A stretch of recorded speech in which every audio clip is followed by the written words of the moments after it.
Comrades, really, if you look at the history of capitalism, the ideas of revolutionary unionism, by which I mean the idea that unions shouldn't merely try to improve workers' terms and conditions of employment within the framework of a capitalist society, but should become a revolutionary instrument of change to overthrow capitalism, that idea, revolutionary unionism, has really re-emerged again and again.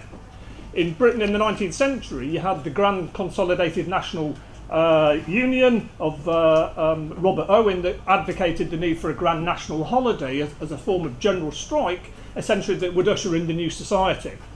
In early industrial America, you had the Knights of Labour, effectively the first national labour organisation in the United States, which to all extents was a revolutionary union form of organisation.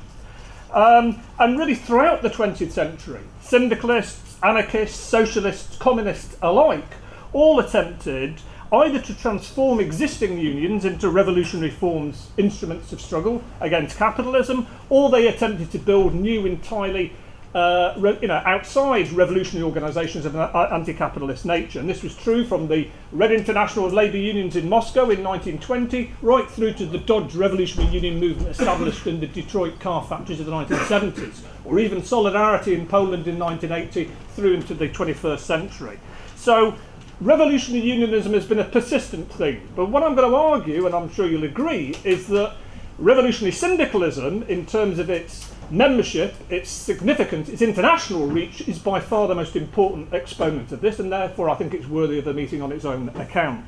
And really, of course, it's during the first 2 decades of the 20th century that the ideas of revolutionary syndicalism begin to connect with and help build mass workers' movements in a whole number of countries. And here we're talking about a movement which receives its greatest vitality really in the period leading up to and immediately after the First World War, although it crests somewhat later in Spain. And of course, amongst the largest and most famous organisations associated with this tendency, with the CGT in France, the CNT in Spain, the USI in Italy, all of which were effectively at different parts of time the majority organisation within inside their countries. In Ireland, of course, the Larkin's Irish Transport and General Workers Union also was a mass organisation. Elsewhere in other countries, you had what was effectively a minority of activists, but a significant minority who set up revolutionary organisations. And of course, all of these bodies created really charismatic, larger-than-life strike leaders and figures amidst their ranks. And in America, of course, we're talking about the Industrial Workers of the World, the IWW, or the Wobblers as they were colloquially known. Big Bill Haywood, one of the key figures there, 6'4" hard rock miner. Elizabeth Gurley Flynn, the rebel flame, of the organisation. And of course, as I say, in Ireland there was Jim Larkin. In Britain, Tom Mann. The syndicalism was represented inside the Industrial Syndicalist Education League of Tom Mann in the pre-war years, and then inside the leadership of the Shop Stewards and Workers' Committee movement in the engineering industry. And here, here's Mann at the Liverpool General Strike. Here's J.T. Murphy, one of the great worker intellectual figures of our tradition. So this was a movement, and of course it was a movement which spread right across the world. In Australia, in South America, and so on and so forth, syndicalist bodies were formed. And it's true that the emergence of this movement was only one, albeit I think a conspicuous dimension of a much broader workers' radicalism that occurred, in which new groups of activists, including trade union militants, left-wing socialists, revolutionary Marxists, as well as syndicalists, all attempted to organise in a different type of way to the established labour movement leaders. Moreover, it's also true that syndicalism was only really effective for a brief period of about 20 years or so. Its existence as a powerful and influential current inside the international trade union movement effectively came to an end with the ebb of the wave of revolutionary workers' struggles and then employees and state counter-offensives that occurred in the 1920s, although I think it was the seizure of state power by Russian workers and under the leadership of the Bolshevik Party and the subsequent formation of the Communist International and the Red International, which was really to prove the decisive ideological and political challenge to this revolutionary union movement, and saw its demise. And therefore, afterwards, it really remained merely a residual force for a number of years, a pale shadow of its former self, Spain as an exception. It was essentially replaced either by a rejuvenated social democracy or by the new revolutionary communist parties that were subsequently being established in the early 1920s, in which many syndicalist activists were to be subsumed. And really, it's difficult to think of any other tendency inside the international labour movement, any other ism, if you like, whose historical moment was so short-lived. And if you like, this was a movement that shot up like a rocket but then fizzled out virtually extremely quickly afterwards. However, even if it was short-lived, even if it was ultimately unsuccessful in achieving its aims, particularly when you compare this to the architects of the Russian Revolution, I think, and I'm going to argue, that it made a significant contribution to the wave of worker struggles that took place in these years.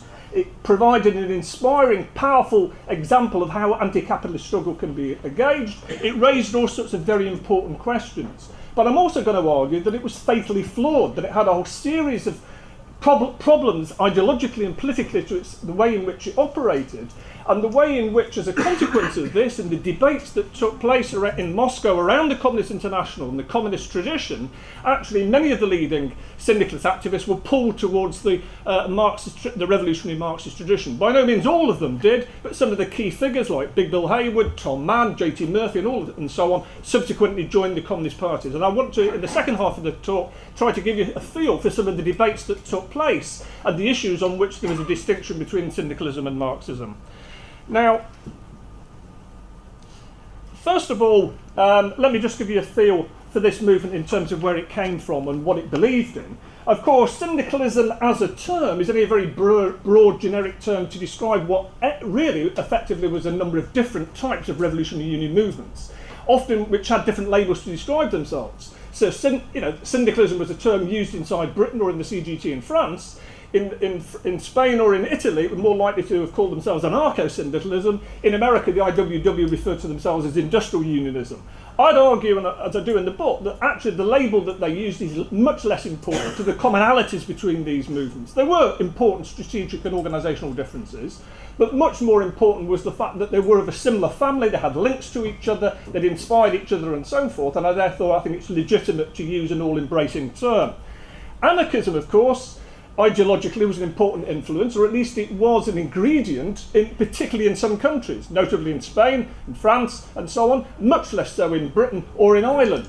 Because I think Marxism was also a very important ideological trend that informed the syndicalist tradition, and you see this particularly in Britain, where the syndicalists were very much involved with socialist parties. You see it in America around Daniel De Leon and the American socialist tradition and so on. But around the world, this is a movement which is an expression really of the rise of early industrial capitalism, the onset of mass production, the stark class warfare of the period in which employers firmly resist any form of independent or effective trade union organisation. And therefore, first and foremost, this is a movement which believes in the class warfare, which advocates unremitting class struggle against the bosses, not to follow the British slogan, a fair day's pay for a fair day's work, but to overthrow capitalism, for the abolition of the wages system. This is what syndicalism stood for. And of course, it emerges in reaction to parliamentary democracy, the inadequacies of a parliamentary form of system which had disenfranchised large sections of the population, in which politics seemed to be dominated, a dead-end channel to redress workers' grievances, dominated by bourgeois politicians, not a serious channel. And rather than workers investing their energy at the point of the ballot box, which seemed to be the worst and least powerful mechanism to effect change, syndicalists advocated that it needed to be concentrated where workers had their greatest strength, namely inside the workplace, in the industrial struggle. And therefore they argued that we don't believe in revolution, we don't believe in change from above, socialism being introduced through Parliament, we believe in revolution from below. And they borrowed Marx's statement that the self-emancipation of the working class should be the act of the working class. Likewise, they react to the capitalist state, and they agree with Marx that the state is not some neutral instrument that stands above the classes, but is an instrument of the bourgeoisie. And of course, vivid demonstrations of the way in which the state intervenes again and again in labour disputes of this period, because of course this is a movement which arises amidst an extraordinary outburst of industrial action right across the world, including the labour unrest here in Britain. So rejection of the state as a means. This is from revolution from below. As part of this, there's a recoil against the existing Labour and Socialist parties, the parties of the Second International, the Socialist parties. the so-called Marxist organisations in many respects, because these are seen to be dominated by middle-class careerists. Their quest for electoral success invariably means watering down the politics of their organisation. They're compromised in terms of trying to find deals with capitalism. Even when socialists get elected into parliament, heading these socialist parties, they tend to act exactly like their conservative counterparts. And therefore, what the syndicalists do is attract a layer of workers who argue that we should be independent of politics. Not only not look towards the state and above, but not look to reformist class collaboration forms of political organisation. We should have an independent autonomy from them, and rather than therefore a whole layer of workers in Britain and elsewhere being attracted to Marxist organisations, revolutionary organisations, political organisations that are attracted to the idea that syndicalism's strategy of investing the industrial struggle with revolutionary significance instead. In addition, the syndicalists react against the existing reformist unions. And here, of course, this is because they're seen as completely dominated by bureaucrats, and the syndicalists develop a sophisticated analysis of the nature of bureaucracy. They're dominated by sectionalism, refusing to organise the unorganised, the marginalised groups of workers, and so on. They're cautious, they're conservative, they're class collaborationists, they sell out workers' disputes, and so on. And therefore, syndicalism's advocacy of mass militancy, of unofficial action, don't trust your leaders, and so on, really hits a nerve with a layer of people. And from the syndicalist point of view, what's necessary is to reconstruct trade unionism along revolutionary lines, to democratise them, to create industrial forms of organisation, such as the one big union, rather than sectionalists, and to transform their objectives into revolutionary forms. Now, on this, the syndicalists differ. You find that in Britain and in France, there's a sort of boring from within strategy in which Tom Mann's Syndicalist League operates inside the existing reformist unions in an attempt to transform their nature and their content. By contrast, in America, the IWW, the Wobblies, in looking towards the AFL, the American Federation of Labour, they view this as a complete bulwark of capitalism. It's craftist, it's bureaucratic, it's racist.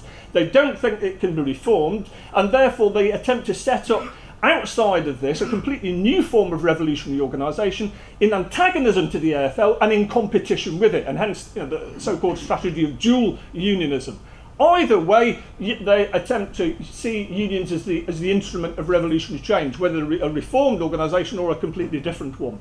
And in this, they advocate direct action, mass civil disobedience, strikes par excellence as the method of strategy, and ultimately they concede as this culminating in a revolutionary general strike, which will paralyse the bourgeoisie and allow workers to seize control over the means of production and usher in a new society. And in this sense, the unions are both an agency of class struggle in the here and now, but also an embryo of the future society which they want to create. And in this future society, they envisage that there will be no state, that the economic administration of society will be organised by the unions themselves. Now,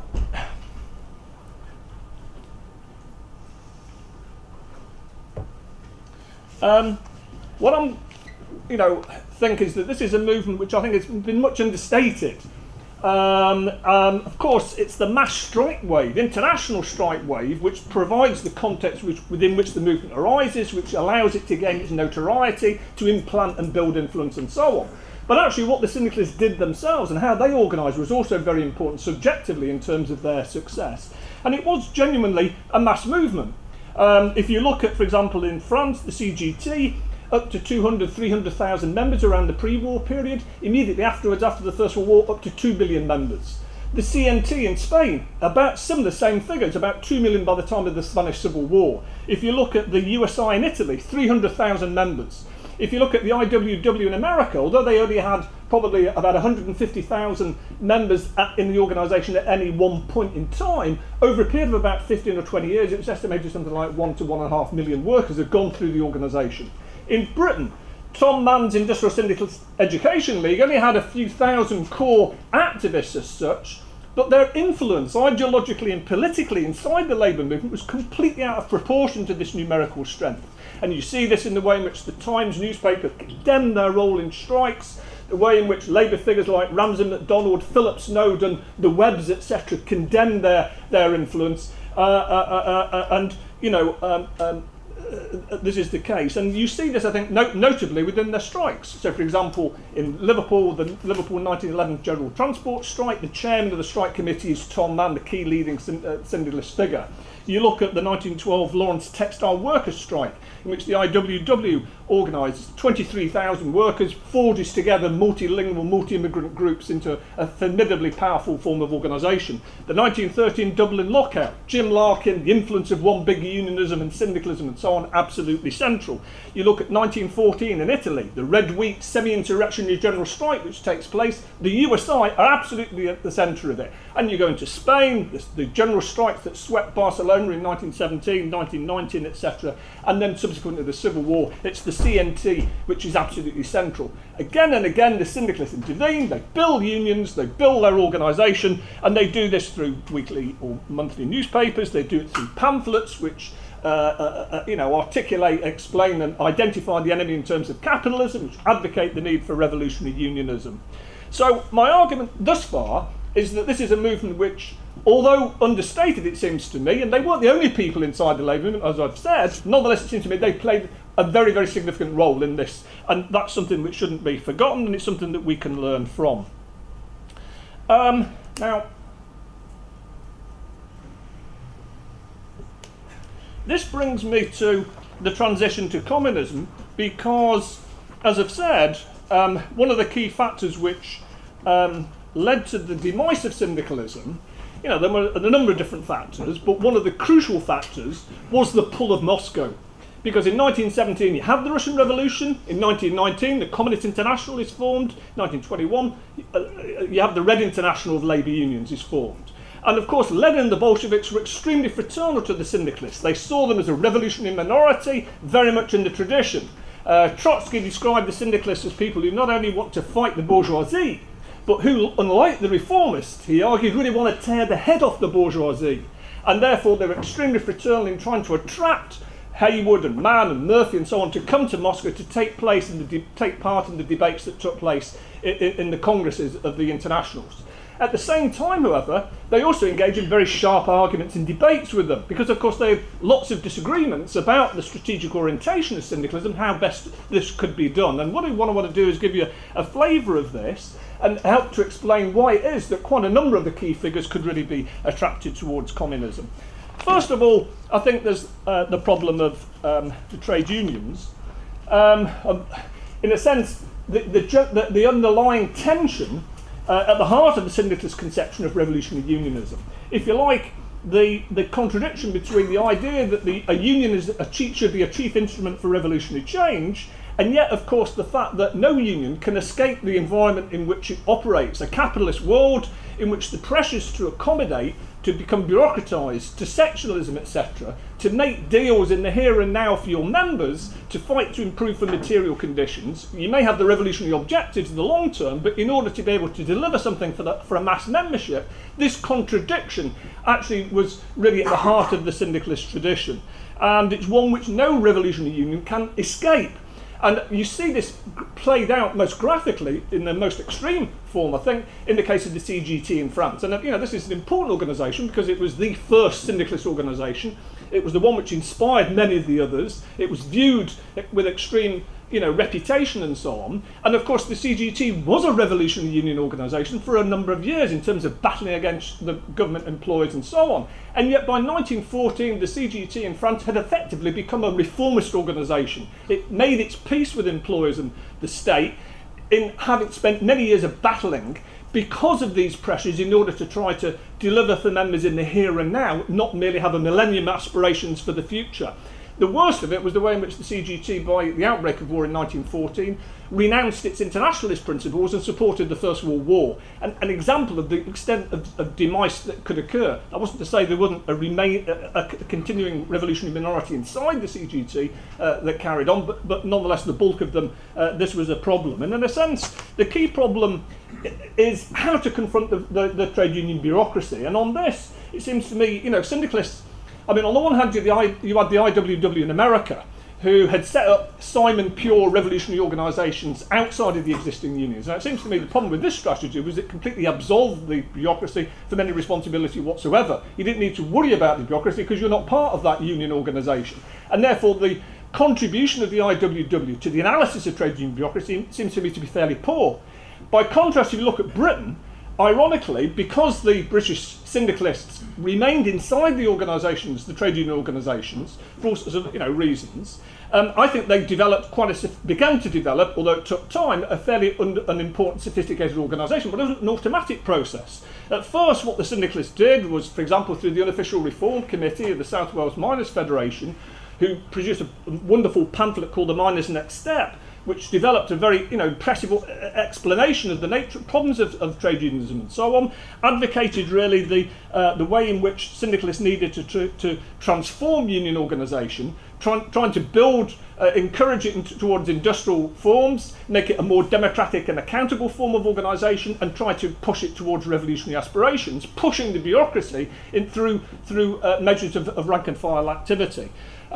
And of course, the problem with this was to be panned out was that one of the syndicalists' greatest success, the formation of the National Union of Railwaymen, which brought together three of the previous sectionalist railway organisations into one industrial union and a model of formal democracy in many respects, the sort of pinnacle of syndicalist achievement, actually turned out to be as bureaucratic and conservative and conciliatory as the organisations which they'd replaced.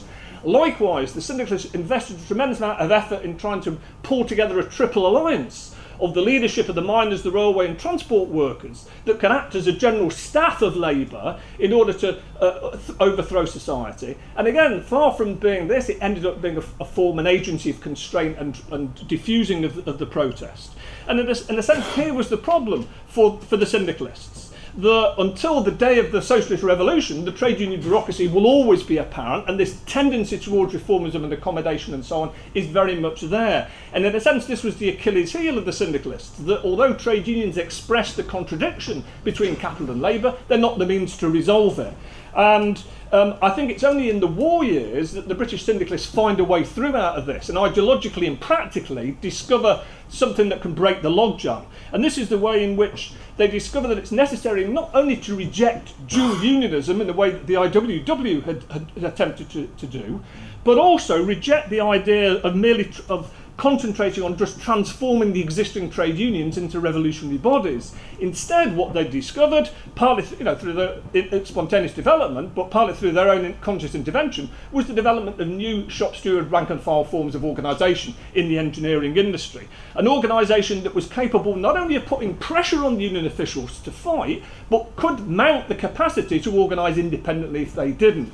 And in this sense, it was an organisation inside the trade unions, but able to operate both officially and unofficially. And most excitingly, what the shop stewards discovered in the process of this and helped to set up were then workers' committees, delegate bodies of shop stewards that met across different trade unions and across different industries that were conceived as an agency of revolutionary transformation. So that instead of conceiving society being changed from above through Parliament or through a revolutionary union instrument, here now was a new economic and political, institutional, embryonic form of power that could actually transform society and through which workers could run society. And of course, the similarities, the parallel with what was going on in terms of Russia, in terms of the Soviets, was not lost on many of the syndicalists which took place.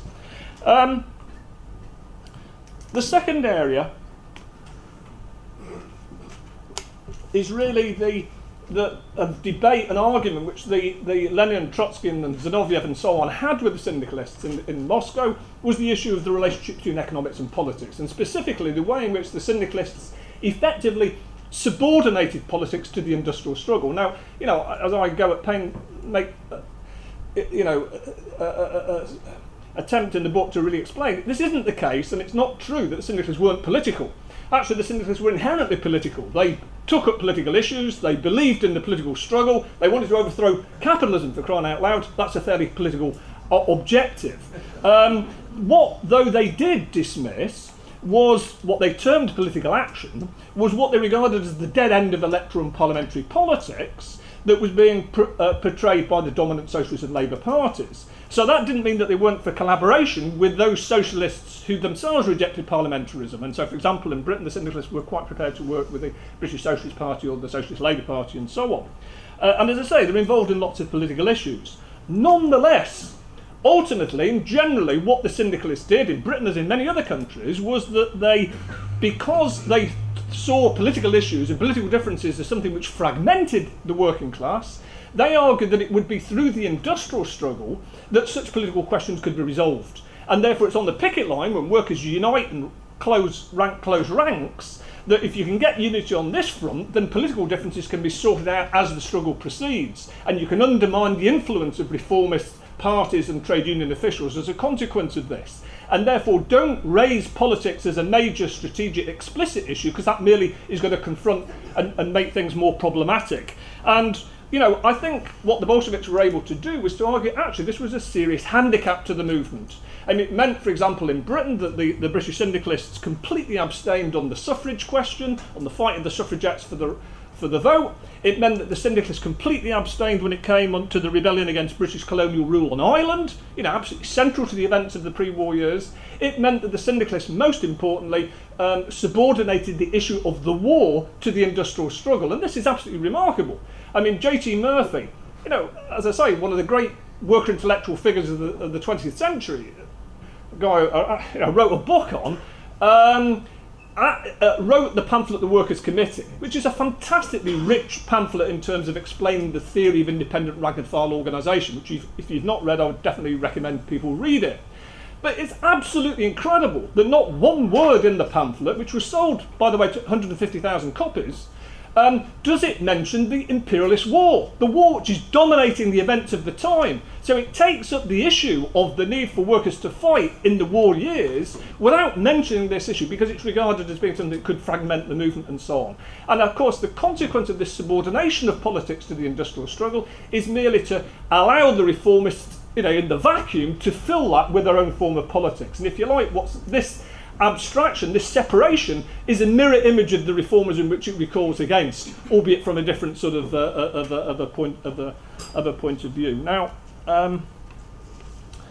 the third area is really how the conception of how power is going to be transformed, how the new society will be created. And here I think, again, what the Bolsheviks were able to point out is the way in which the similar sort of failure to take into account or to think through the way in which how there was going to be a transformation of society in the face of what undoubtedly would be the most violent resistance of the capitalist class. Now, as I've mentioned earlier, syndicalists believe that the road to the emancipation of the working class lay through an intensification of the industrial struggle, which would eventually culminate in a general strike. The general strike would lead to the paralysis of capitalism. That would allow workers to seize control over the means of production, and a new society could be created. In other words, simply taking over the factories would be sufficient to topple the existing capitalist power. Now, of course, this is an approach which differed markedly from the Marxist approach. As you know, Marx in the Paris Commune or Lenin in State and Revolution had argued that the view that the workers' control of production would be impossible until after the conquest of political power, that it was necessary for workers to smash the existing capitalist state before it reorganised and crushed the workers' form of organisation. That workers' Soviets, you can have this existence of workers' Soviets, you can have a situation of dual power between workers' Soviets, but unless the existing state was smashed and replaced by an alternative state in which workers' organs of power were put into place, the danger was that this state would counter-attack and be able to smash the organisation. Now, of course, the October Revolution of 1917, the Bolsheviks were able to argue, is positive confirmation of the efficacy of this strategy.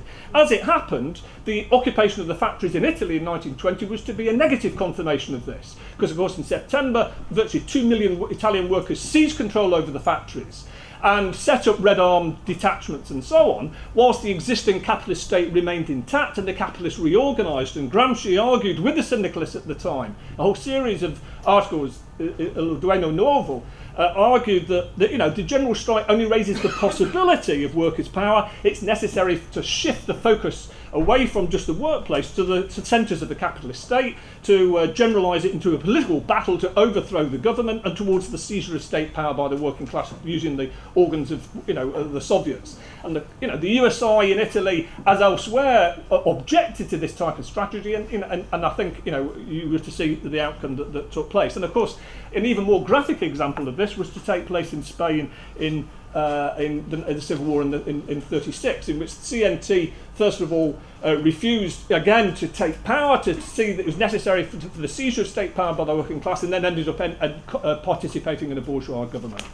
Now, the fourth area I want to consider before I wrap it up is the question of the party, because here, of course, absolutely crucial to Lenin and Trotsky's arguments with the Syndicalists is the argument that the Syndicalists didn't see the potential political role of an organised revolutionary party in the struggle to overthrow capitalism. Now, let's be honest about it.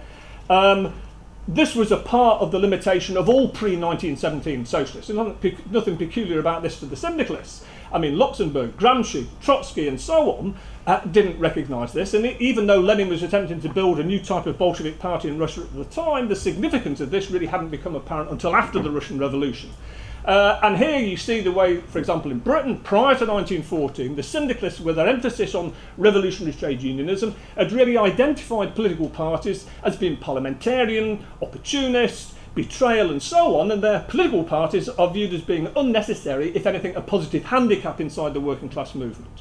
And the experience of reformism, of the trade union officials and so on, and their betrayal of workers' strikes led syndicalists to a prejudice towards any type of leadership. And so you see the way in which the shop stewards and the workers' committee movement really had no effective leadership. It had no real proper decision-making executive committee. Its structures were very loose and uncoordinated. It was unable to give the direction to the movement which was really required. And by contrast, of course, what the Bolsheviks were able to argue is that, look, given the unevenness in consciousness and organisation inside the working class, what's necessary is to take what effectively is a revolutionary minority, and the Syndicalists often, sometimes use this term, seeing themselves as a revolutionary minority in terms of the working class, to take that minority and turn it into a party. That you need a combat organisation, not an organisation, a political organisation like the Second International parties, or the old orthodox Marxist propagandist organisations like the British Socialist Party, nor a sectarian one like the BSP, but you need a political organisation, new type of organisation, which can intervene ideologically and politically inside the working class to fuse industrial struggles with political questions, with the ultimate goal of transforming society. That's the type of political organisation which was desperately needed. And of course, the failure of syndicalists to build this type of political organisation meant that effectively their organisations went up and down with the struggle. And therefore, it's difficult giving membership figures for any of these organisations, because at any one time they could be up here or they could be down there. And that was often dependent on the rhythms of trade union struggle. They weren't able to keep together or solidify a political layer of workers, irrespective of the level of industrial struggle, that could generalise those lessons at different points. So this, I think, was the question. And as a consequence of this, for example, in Britain, 6 out of the 9 of the leaders of the National Administrative Council of the Shop Stewards and Workers' Committee movement embraced the whole idea of Bolshevism and came back and joined the British Communist Party and began to set it up. So my argument is that syndicalism, I think, made a very important contribution to the way that struggles which took place in this time, albeit understated. Unquestionably, they had a much more advanced political theory of mobilisation than the reformism that it recoiled against. And in many respects, they're part of the tradition of revolutionary anti-capitalist struggle, which we should be, we should cherish and learn from. Having said that, it seems to me that it was a tradition that was superseded, was advanced by a much richer revolutionary Marxist tradition, which itself was problematic in many respects. And I don't want to, and the book explores some of the limitations and problems with Lenin and the Bolsheviks' understanding of the trade union bureaucracy, the Comintern's limitations at the time. But nonetheless, on all fundamental questions, it seems to me time has proven that actually the Marxist tradition provided a much richer and more three-dimensional view than the syndicalist.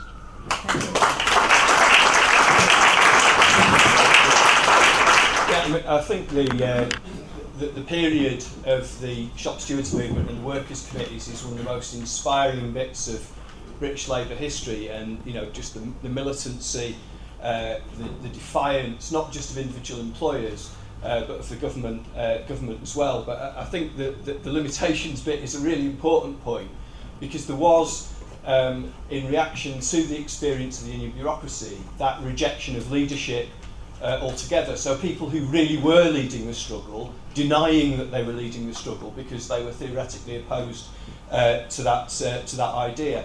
And I think that when the struggles during the war came to a height and they found themselves faced with the state on a national level, I think the problems that presented became very, very clear, because the working class is by its nature uneven. It's uneven politically, it's uneven geography in different industries and so on. And the Workers' Committee movement was unable to respond effectively when faced with that centralised opposition because of the lack of that centralised leadership. And I think that's where the kind of combination of having a rank and file approach industrially and a political party is so important. But I still think there are things that we can learn from that experience that are incredibly valuable for us. And I think one of them, there's that famous slogan from the Clyde Workers' Committee about supporting the leaders when they act in the interests of workers, but acting independently when they don't.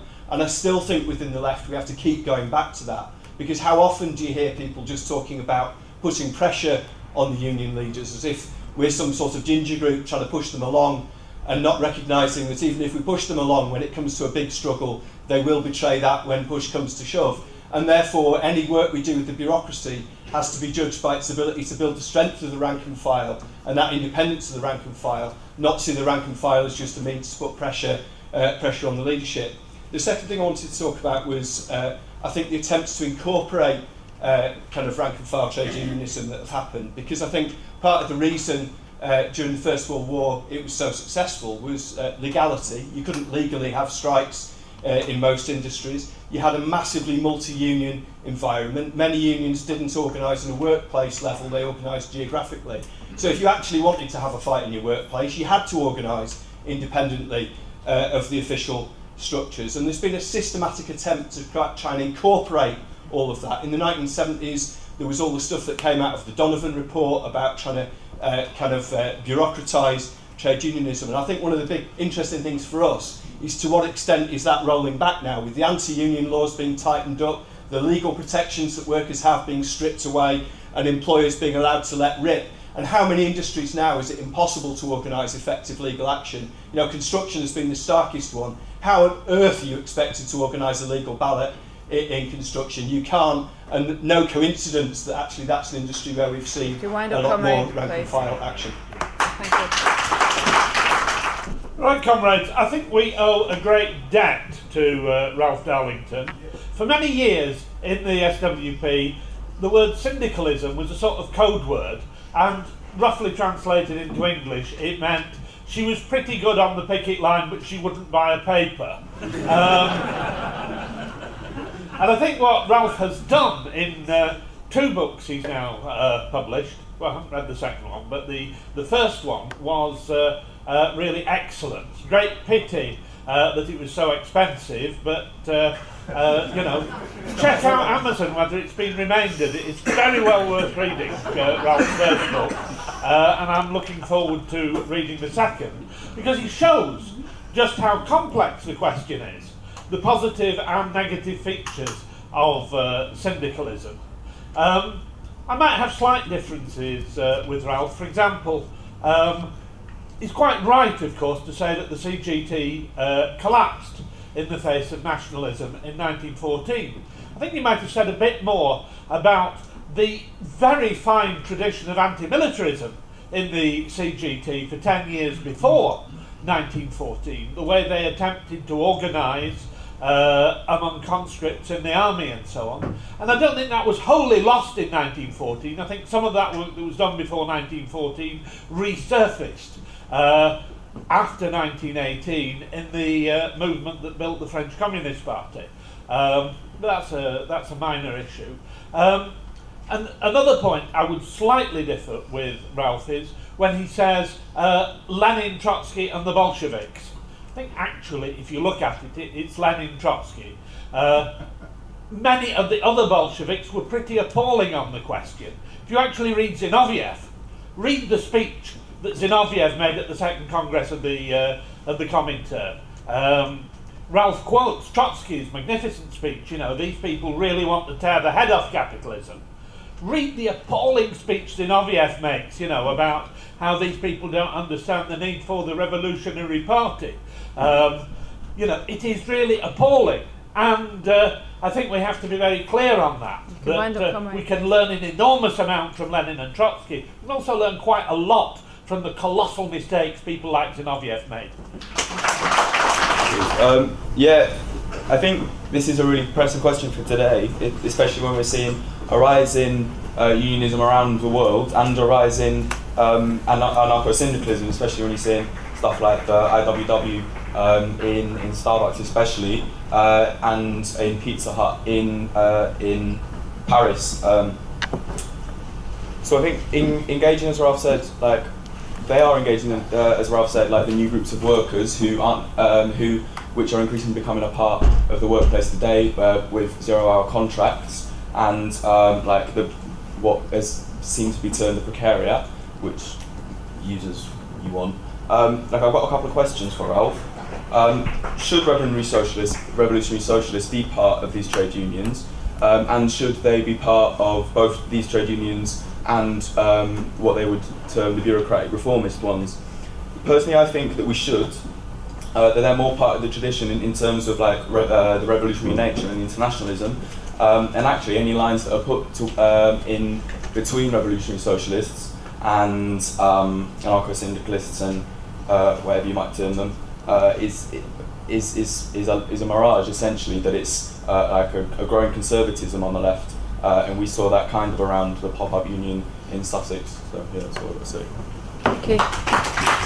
Yeah, I work on the railway, and for a number of years I had the opportunity of working with syndicalist unions in the name of a French union called Syndicalism, and we made links with them. And I wanted to just talk about something that happened. We had a dispute, and it was about losing jobs at Gare du Nord, which ostensibly has nothing to do with us, but it meant that the British crews had to fill those jobs, and so we were going to go on strike about that. And the thing was you know, there's issues about how French unions organise, or Syndicalism organise, it's a federalist union, but we were trying to contact them, and it was obvious that, you know, we'd have to get these people's support if we were going to have an effective strike. We were getting nothing back. There was getting no response, nothing from them, even though we had links with them and we were communicating with them. And it got to a point, we actually, activists, not the union bureaucracy, but the activists in the branch, about half a dozen of us, we wrote up a leaflet, translated into French, and we were going to go over to Gare du Nord and start leafleting the place. But as it happens, Syndicalism did get back to us, and the reason why everybody been so quiet was because the people who do negotiate with CFDT had actually sold out the jobs a year before, and they're kind of embarrassed that English workers were going to go on strike to defend jobs that they'd already sold out. And but I think the important thing about it, though, or the lessons about it, there was two things. One thing I couldn't understand was this syndicalist union, it's just as Ralph says, you know, you go to their congress and it's very, very political in a way you wouldn't see in any union congress here. You know, talk about political history and all the rest of it. But that doesn't preclude what's happening at the base. That doesn't mean all your members are going to be political, or they're going to see the need for political leadership in a way. You know, it's like some things we do, the initiative. We write messages when we know they're on strike. We write messages on the bottom of the train, solidarity and all that sort of thing.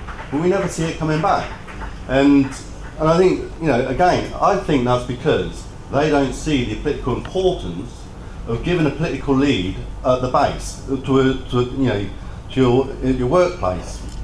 And I also think there's a big problem with them, is that the bulk of the membership of Syndicalism came over from CFDT, who they'd split from originally.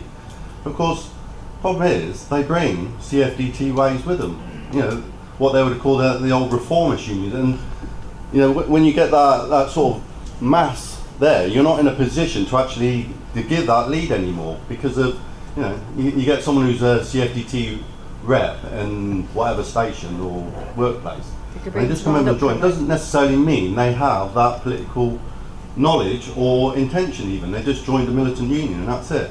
And so I think and there's the last point I'm going to say, because getting back to that whole question of sending out the leaflets and content, that comes because we do have a political perspective where you do have to provide leadership in the workplace, on the shop floor, because what you're actually doing is giving tangible proof to the people you work with that there are other mediums that you can engage and struggle with that bypass the union bureaucracy. Okay. Hi, Conrad. To be a revolutionary union is not something of the past. I'm coming from the Spanish state, and I'm an organizer in Sindicato Andaluz de Trabajadores, which is a revolutionary union that started in the 70s in the countryside. And now we are building also the union in the cities, and I'm building the union with other Conrads in the University of Seville. So I think the question of the Conrad who said if revolutionary socialists we have to be in revolutionary unions, I think it's a very interesting question, and I think we have to learn a lot about what happened before in those historical moments that here he said, but I think that revolutionary union is something of the present, not only of the past. And I think it's very interesting to be in a revolutionary union. However, there are problems. There are problems because I think many times there is not time enough to discuss deeply, politically, about many things where I'm going. But being in that unions, it's easy to have political discussion with the workers in that union together. I don't know, I think we have to be flexible, and depending on where we are, what sector we are, what country we are, we have to decide what union we join. And I think we don't have to be very rigid it's depending on where we are. Our union, for example, is very political because the 5% of the population in Andalusia have 80% of the land. So our union, who started in the 70s from the jornaleros, it had to be political. We need an agricultural reform, and that assemblearism, that combative spirit, and that solidarity, we are bringing that way of making unionism to the cities, and it's working because many people, many workers now are tired of the bureaucratic unions, and they are changing and they are coming to revolutionary unions. So I think this debate is very important for right now in many places. Here, for example, the precarity in Andalusia, we have many workers working in very precarious situation, but also here in London. So how we organize those workers working in Pret-a-Manger and all those places, no? Where my ex-boyfriend, for example, was working when he migrated to London. No? I think this is something that we have to discuss. You're to round up, Conrad. Yeah, we have to discuss, and I think that it's not easy to be in these revolutionary unions. Some reason were saved from the table, but I think it's very interesting, and we are in a historical moment when things are changing very fast, and these radical unions are appearing, and I think we have to think about unions. I think we have to think about unions as a tool to change the reality, and sometimes revolutionary unions can be a good tool. Thank you.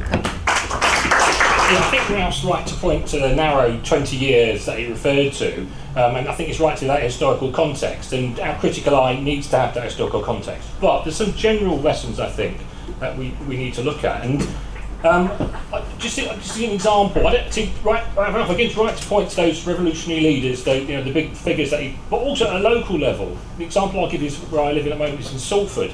In 1911 there was a general strike, and what's characteristic is Tom Mann came along and organised, and other local organisers, but there were lots of local organisers. They didn't come from nowhere. They came from the struggle, and what revolutionary syndicalism was, it was an epitome of the movement. It represented a period of a very dynamic struggle, where people weren't just revolutionary syndicalists. Lots of people were members of the SDF, the BSP, SDP. They came from, and they weren't just members of one organisation, they were members of lots of organisations. It was a period of real fluidity, politically. But comrades referred to uneven class consciousness, that's absolutely right, but also it's contradictory class consciousness. Because you look at the biographies, not just the national biographies, but the local biographies of some of these leaders, they go to some very strange places because people, the movement isn't just about syndicalism. At the same time, reformism is growing as well. There's lots of contradictions going on. So I think we look at the high points. The high points are just breathtaking. I mean, there's a really good little pamphlet published written by Eddie and Ruth Frau about general strike in Salford in 1911. It's a tiny little pamphlet. But what's great, if you live in Salford in your local area and something happens like that, it moves so many people, virtually everyone in Salford seemed to be involved. How did that happen is one thing, and you know, the level of organisation, but also the opportunity, and why the opportunity was failed to be taken in the longer term basis. I think it's easy for us to talk about the party and the class, it's a sort of an abstract idea. It's the detail of it, the detailed relationship of people in their local areas, in their local workplaces, with their local communities, not just at the high points, but building on those high points, leading it through, the legacy of the movement, the legacy of the historical organisation. And I think Syndicalism took the best legacies of lots of those people. Some of the best organisers, the best activists of the day came through the Syndicalist movement, but unfortunately weren't able to achieve the ultimate aim, despite the large numbers of people that became involved in it. Salford is a classic example of that. They are, you know, something that we do need to go back and read about and take inspiration from. But Ralph's also right, obviously, to point to the fact that at the end of the day, that small local leadership was not unable to go on to build to that ultimate goal, which is obviously where we want to go. Yeah, I mean, Ralph outlined two things really, I suppose, that are crucial around the issue of the First World War and politics. And obviously the one that comes into it straight away in relation to the mass syndicalist organisation is the question of the state in the Spanish Revolution, really, and stuff. But obviously, again, as people said, this isn't to come out with a list of failings of syndicalism and stuff. These people are a part of a live, breathing, revolutionary tradition who came into the communist tradition and teach us massive lessons. I wanted to talk, though, about the issue that's been raised a couple of times here about the social democratic mass trade unions, particularly in this country, really, and say a couple of things about it. See, firstly, Ralph, the quotations have been used from the Clyde Workers Committee about working with the officials when they rightly represent us and independently when they don't really and stuff about it. But there was obviously a deliberate strategy of people to work within the mass social democratic unions, but develop independent structures within that, really, and stuff. And actually, it's an important thing for us to raise, because quite often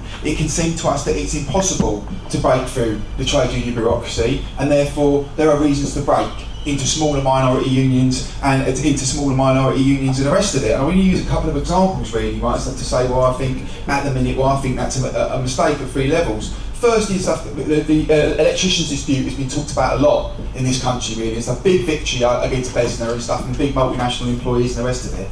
Those workers actually, there's a tradition amongst electricians of actually breaking from the right unions. People remember a union called the EPIU in the mid-1980s and the rest of it. Actually, at the start of that electricians campaign, the activists were described as a cancer inside the union. They were vilified for organising mass meetings, for trying to pull people together. Actually, what those activists did was fought both to develop independent structures, right stuff, but also at the same time, right stuff, to try and pressurise and push inside the union. So what you begin to develop is an interplay between the unofficial activity of the rank and file and the official. You push Glenn McCluskey onto speaking onto a demonstration, thousands of electricians come through, it pushes onto official ballots, leading to unofficial action, right stuff. It's a situation where now there's a big blacklisting campaign, the rest of it. But by the way, don't think those militants can't then be pulled into the trade union bureaucracy, because the key militants are then attempted to be hooked out in a beautiful right way to put on the full-time payroll and stuff. But it's important for us to see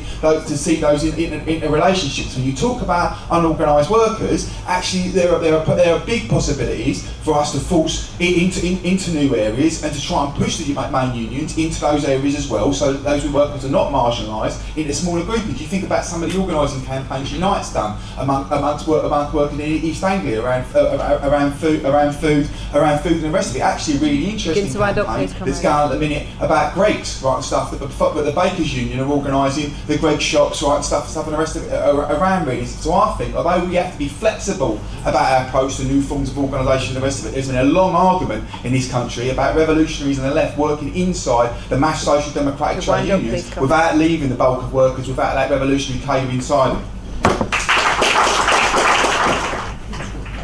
I'm really interested, I enjoyed your talk, and I'm interested to know what you see as the lessons for today, from like if there's anything that you can see where this is like useful that we can learn lessons from. Just like the wee bit of background, I've been active in my unions in the past. At the moment I'm a nursery nurse in Glasgow, which has a great tradition of strikes and things like that, but I haven't been active in unison so far, partly because I've been temporary, permanent now, so I'm wanting to get more active. Partly because also I've got like total responsibility for my child, so like I can't get to the unison branch meetings and things like that in the evenings. But I'm really interested in the question of rank and file organisation and setting things up locally, you know, and thinking creatively about what the issues are in my workplace. I've had discussions with people about immigration and stuff like that, but also there's questions about wages and equal pay. Different people seem to be paid on different pay scales and things like that, and I want to take that up now. But I suppose just the thing about us all being leaders in our own workplaces and how to develop that and what sort of local leaflets and things we can produce that are really relevant, and also keeping it political, and any advice you might have. Thank you. Yeah, maybe, thank you very much for a very good introduction. But maybe a bit of provocative question. How much difference is really between, you know, syndicalism as a formulated current within the working class and the more sort of spontaneous way of organizing you see in every upturn in the class struggle? I mean, because I think what the syndicalists did was more or less to generalize on quite immediate experiences from the class struggle, and their success was that they were able to actually speak to a mood that had that was developing at the time. So I think it's quite a bit more like seeing the working class in an upturn, and syndicalism is often intertwined, because you tend to reject the bureaucracy and so on. And I think we should welcome all of this. However, as a formulated strategy, I think I only have a very few seconds. So I think we should also say, well, it's failing. It's failing. And my key quote is when the Spanish syndicalists met with the former president of Catalonia, and he said, well, you've got us. You have your power. Well, if you use me, then I'm available.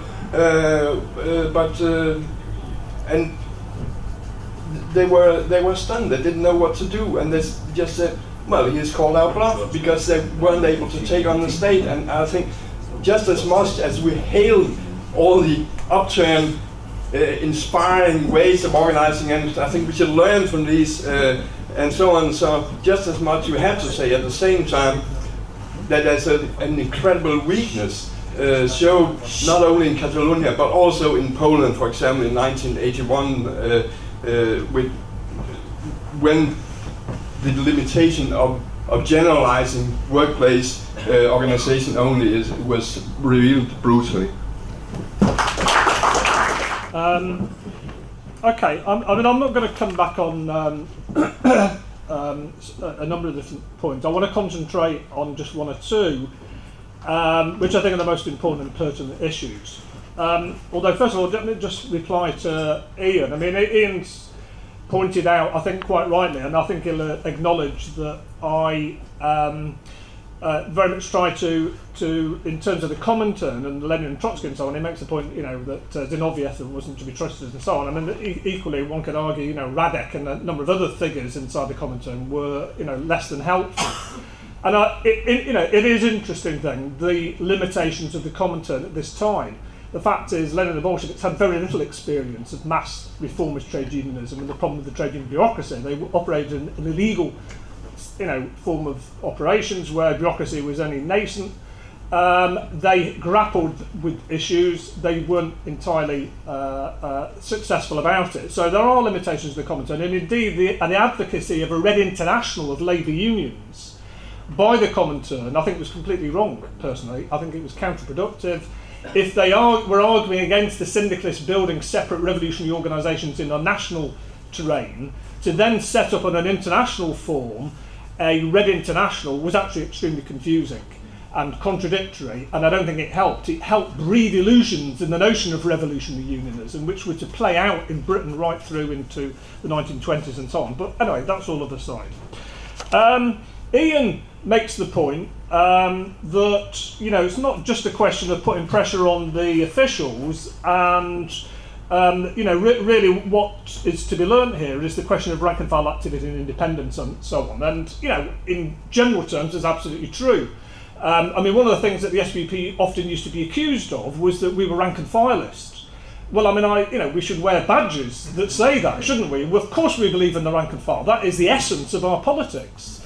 If self-emancipation of the working class should be the act of the working class, revolution from below, then an orientation on the rank and file is absolutely central to what the SWP believes in. Everything is subordinated to the question of what can encourage rank and file form of organisation and activity and consciousness. And that's our starting point on every conceivable issue. So insofar as the syndicalists and the experience of that, the advocacy of an official action, the ability of workers to act independently of the officials and so on, that's a tradition which we stand on the shoulders of and very much to be proud of. But also I think we have to say, and this is where I want to engage in an argument which I know is taking place more generally, is the question of the role of the bureaucracy and what's the relationship of the rank and file to the bureaucracy. And elsewhere I've tried to update and create a bit more sophistication on the analysis of the relationship between the rank and file and the bureaucracy. And one of the key things is that you can't absolve yourself from the bureaucracy.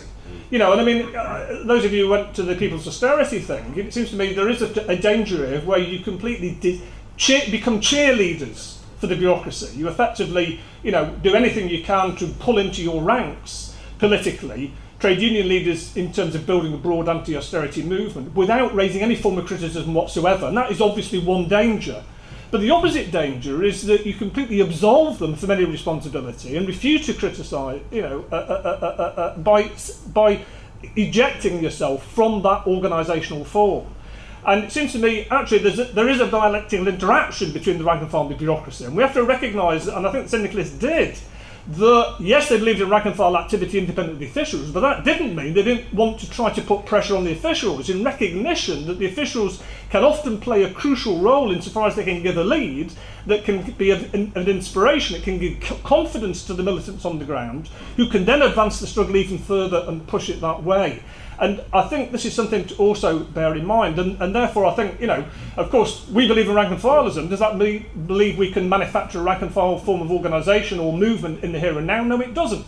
And there's a tradition that we have about this, and I think Unite the Resistance is a useful hybrid structure that, short of mass revival of struggle, recreation of genuine forms of rank and file organisation that allows us, provides the mechanism by which we can play this interplay out, that we can try to advance rank and file struggle, but at the same time put pressure on the officials and try to play this out. Now, this brings me to the question of revolutionary unionism. As I know people have asked this, and again, this is a debate, isn't it?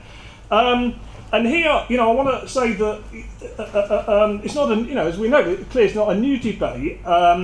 The revolutionary syndicalists in terms of the IW, and there's no easy answer in one respect to it. I mean, throughout the history of capitalism with unions, invariably workers, the best militants, get frustrated with the role of the bureaucracy, the conservatism and so on. And in reaction to that historically, as I say, we've seen a whole variety of ways in which people have responded. So you do have the IWW with its dual unionism, and it seems to me that, that's one form. I mean, you had, sorry, is that? Go on. The Irish Transport and General Workers Union was a breakaway union. All right, Larkin's union was a breakaway union. But it seems to me it's in conditions in which it literally pulled, thousands of workers, and it aimed to replace the British-dominated organisation in a completely different way. Now, if we were around at the time, we would have advocated people to join the Transport Workers Union and build it. In America, you can see why the IWW, the argument for the IWW, the AFL, extremely backward organisation, refused to organise the unorganised and unskilled. And therefore, in that environment, you could see there was some logic to the IWW's advocacy of the need to have an organisation which would pull these unskilled and migrant workers there. However, I think there are also tensions there, because, for example, William Z. Foster, one of the great American syndicalists, member of the IWW, broke away from the IWW on the basis that actually the syndicalists should not be building a separate organisation, but should be trying to operate inside the AFL federated unions. Because you're talking about the same groups of workers going into battle who can be pulled, and the experience of William Z. Foster's Syndicalist League of America was that they could actually build successfully, and in the post-war years, lead strikes, you know, in terms of that sort of politics. I mean, I don't think it was as clear, even in American conditions, that actually the advocacy of revolutionary unionism fitted. When it came to Britain, of course, it was complete sectarian nonsense. For and some of the groups who, in today's world, look back to that, the Industrial Workers of Great Britain, modelled on the IWW in America, set up a separate revolutionary organisation, you know, in Britain around the Singer sewing machine factory. And it seems to me that was a complete sectarian non-starter in a context in which there were millions of workers who were members of the existing unions. And quite rightly, Tom Mann advocated this should be inside the unions and not outside. Okay, so the context differs. The attempt by the German communists in the 1920s to refuse to have anything to do with the reformist unions in revolutionary conditions, again, was complete nonsense, and quite rightly, you know, Lenin argued against them. When the Communist Party in the late 1920s and early 1930s advocated, as part of the New Line, the formation of the United Mine Workers of America Union, a red union, again, it was complete sectarian, ultra-left nonsense. All right, so I think the context is there. Now, what, you know, when we look at the unions that have revolutionary forms that have been set up more recently, you know, the pop-up union in Sussex and so on, you know, there are differences. What I've argued is there are different contexts, different organisational forms, slightly different, ambitious goals in the sense of either a revolutionary union, a sort of a red union, or in the case of the pop-up union, merely winning, trying to get an action over a contracting or whatever. Also, you know, there's difference in the sense that the pop-up union is not a permanent organisation. It says it advocates that it's merely a temporary form. It hasn't as yet created any organisational institution in the sense of funds and officials and so on, you know, of any significance that could lead to a bureaucracy and so on. But nonetheless, it seems to me what's similar about the pop-up union, in the sense, you know, the comrades are trying to set up industrial workers of Great Britain type forms today. There's a similarity here with all of these other previous examples, in the sense that it's bypassing, I think, the problem of bureaucracy inside the unions. I mean, it's all very well to say, well, unions are run by bureaucrats, and therefore I'll just go somewhere else. That's Simon Pure. You don't have no responsibility.